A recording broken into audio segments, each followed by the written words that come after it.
दोस्तों, मायावती जी का एक स्टेटमेंट आया है आज। स्टेटमेंट ऐसा आया है जो ना ही राहुल गांधी उस पर बोल सकते हैं, ना ही अखिलेश यादव बोल सकते हैं। यहाँ तक कि चंद्रशेखर आज़ाद भी नहीं बोल सकते हैं। आज ऐसी खबर मायावती जी ने पोस्ट की है। दरअसल चंद्रशेखर आज़ाद जी के पास मुसलमानों का जो हुजूम है वो सबसे ज़्यादा है और अखिलेश यादव जी के पास एक नंबर का। मायावती जी को भले ही मुस्लिम समाज, दलित समाज या कोई अन्य सवर्ण समाज के लोग वोट दें या न दें, लेकिन जो उनका स्टेटमेंट है वो बिल्कुल खुला, साफ, स्पष्ट रहता है। आज फिर उन्होंने संभल की एक शाही जामा मस्जिद को लेकर के स्टेटमेंट दिया है, जिसे मुस्लिम समाज के लोगों को सुनना चाहिए। और मुझे लगता है कि आपके जो नेता हैं वो ऐसे नहीं वक्तव्य दे सकते हैं। मायावती जी का वोट परसेंट 9% पहुंच चुका है यूपी में, लेकिन फिर भी मायावती जी सर्व समाज के साथ खड़ी हैं।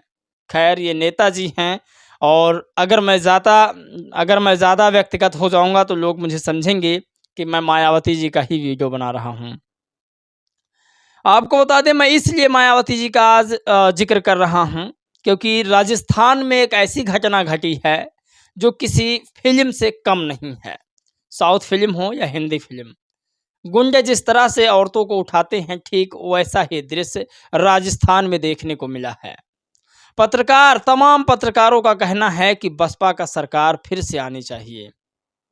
बड़ी खबर है, मुसलमान पत्रकारों ने बहुत बड़ा इस पर बयानबाजी दिया है मायावती जी को लेकर के। क्या है आज इस वीडियो में हम जानते हैं। चलिए वीडियो शुरू करते हैं। नमस्कार दोस्तों, मैं हूं पराग और आप सभी का एक बार फिर से बहुत बहुत स्वागत करता हूं। साथियों, पत्रकार परवेज अहमद ने मायावती जी को धन्यवाद करते हुए मुसलमानों को टारगेट किया है। मायावती जी ने ऐसा क्या लिखा है जिससे परवेज अहमद समेत तमाम मुस्लिम पत्रकार बहन जी की तारीफ करते हुए नहीं थक रहे हैं। उनका कहना है कि यदि मुसलमानों का वोट चाहिए तो मायावती जी की तरह बोल कर दिखाओ। मायावती जी तरह आप अगर नहीं बोल पाते हो तो आपको मुसलमानों का वोट लेने का कोई अधिकार नहीं है। वसीम अकरम का भी यही लिखना है। वसीम अकरम लिखते हैं कि मायावती जी की तरह कोई लीडर्स नहीं बोल सकता, यहाँ तक कि कोई मुस्लिम लीडर्स भी नहीं बोल सकता है। मायावती जी बिना नफ़ा नुकसान किए, वोट की बिना राजनीति किए, हमेशा दलित, पिछड़े, आदिवासी, मुस्लिम व सवर्ण समाज के पक्ष में भी बोलती हैं। हाँ, ये बात कुछ और है कि भले ही जिस समाज के लिए मायावती जी बोलती हूँ वो समाज हमेशा बहन जी को बीजेपी का बी टीम कहता हो, वो अलग बात है। लिखते हैं परवेज अहमद कि मुसलमानों जिन्हें भाजपा का बी टीम कहते हैं, सपाई कांग्रेसी जिन्हें भाजपा के बी टीम कहते हैं, यह उन मायावती की पोस्ट है और सच में जो भाजपा की ए टीम है, जिनके लिए 20 नवंबर को 240 मुसलमान गंभीर आपराधिक धाराओं की मुजरिम बन गए हैं, वह शेरो शायरी की महफिल सजा रहे हैं। फेरो दरी किताब उठाओ। मतलब मायावती जी ने ऐसा ट्वीट आज कर दिया है जिससे सारे पत्रकार मुस्लिम समाज के नाराज़ हैं मुसलमानों से। 240 मुसलमानों पर केस हुआ था 20 तारीख को, सिर्फ इसलिए कि वो सपाई का साथ दे रहे थे और सपा के चक्कर में उन 240 मुसलमानों पर ऐसे गंभीर धाराओं में मुकदमा हुआ कि जमानत नहीं मिल सकती है। क्या अखिलेश यादव जी उसके पक्ष में एक भी ट्वीट किए हैं? मुझे तो नहीं लगता कि एक भी ट्वीट उन्होंने किया है। आप कल्पना नहीं कर सकते। मायावती जी की आज ट्वीट देखकर वसीम अकरम ने क्या कहा है, पहले उसको हम समझते हैं, फिर आखिरकार बताएंगे मायावती जी ने ऐसा क्या लिख दिया कि पूरे देश में जो पढ़े लिखे मुस्लिम समाज हैं, जो समझते हैं राजनीति, वो लोग बसपा की तारीफ और मुसलमानों की ही बुराई करने लगे हैं। सॉरी वसीम अकरम, मैंने कहा हो तो माफ़ कीजिएगा, रफ़ीउद्दीन खान साहब। रफ़ीउद्दीन खान लिखते हैं, मेरे मुस्लिम भाइयों, बहन कुमारी मायावती जी हमारे संभल वाले मस्जिद के बारे में खुलकर बोली हैं और सपा मुखिया अखिलेश यादव को अपना हमदर्द मानने वाले मुस्लिम भाइयों अखिलेश चुप हैं, क्योंकि मस्जिद तोड़ना बीजेपी प्लस एसपी का ही मिलीभगत है। समाजवादी नहीं आरएसएस वादी है, बसपा मुस्लिम की हमदर्द है। दोस्तों आपको बता दें कि बसपा मुस्लिम की हमदर्द है, रफ़ीउद्दीन खान ने लिखा है। ये कहते हैं कि आरएसएस वादी है समाजवादी और सपा प्लस बीजेपी दोनों एक ही हैं। इन दोनों के इशारे पर ही हिंदू मुसलमान होता है, फिर वोट का बंटवारा होता है। आज सबसे बड़ी खबर है कि राजस्थान का वह कौन सा वीडियो है जो वायरल हो रहा है। आप वीडियो देखिएगा, उसके बाद मैं आपको मायावती जी का ट्वीट भी दिखाऊंगा।